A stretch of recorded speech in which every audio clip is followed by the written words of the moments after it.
السلام علیکم ورحمۃ اللہ وبرکاتہ۔ اسلام تلوار کے زور پر نہیں پھیلا، بلکہ تین شرائط کی بنیاد پر، شرعی شرائط ہیں ان کی بنیاد پر پھیلا ہے۔ آپ دنیا میں جتنی بھی جنگیں دیکھتے ہیں وہ اپنے طاقت کے زور پر، گھمنڈ پر دوسرے پر قبضہ کرتے ہیں، لیکن اسلام نے ایسا ظالمانہ طریقے پر تلوار نہیں اٹھائی، بلکہ تین شرائط کی بنیاد پر جو کہ اسلام اجازت دیتا ہے، اور وہ ان کے بغیر جہاد فی سبیل اللہ ہو ہی نہیں سکتا، قتال فی سبیل اللہ تلوار اٹھائی ہی نہیں جا سکتی ان تین شرائط کی بنیاد پر کے بغیر۔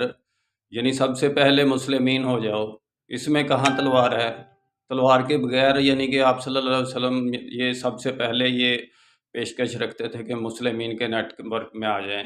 دوسرے نمبر پر خراج دیں، ٹیکس دیں، ذمہ بن کر رہیں، وہم صاغرون، چھوٹے بن کر رہیں، ہمیں ٹیکس دیں، ہم آپ کو اسٹیٹ کو بھی تسلیم کریں گے، بھئی غیر مسلمین کی اسٹیٹ ہے لیکن ہمیں ٹیکس دیں، چھوٹے بن کر رہیں۔ تیسری شرط یہ تھی کہ بھئی اگر آپ نے یہ دونوں شرطیں قبول نہیں کرنی تو پھر میدان جنگ ہے، وہ آپ فیصلہ کرے گا، جنگ کے لیے تیار ہو جائیں۔ اس کے علاوہ چوتھی کوئی بات نہیں ہے۔ آپ کہتے ہیں کہ جی اسلام تلوار کے زور پر پھیلا ہے، اسلام تو یعنی کہ اصولوں کے زور پر پھیلا ہے، کہ بھئی اس ظالمانہ نظام کو ختم کرنے کے لیے تین شرائط رکھی گئی ہیں کہ جو لوگوں نے لوگوں کے اوپر مسلط کیا ہوا تھا۔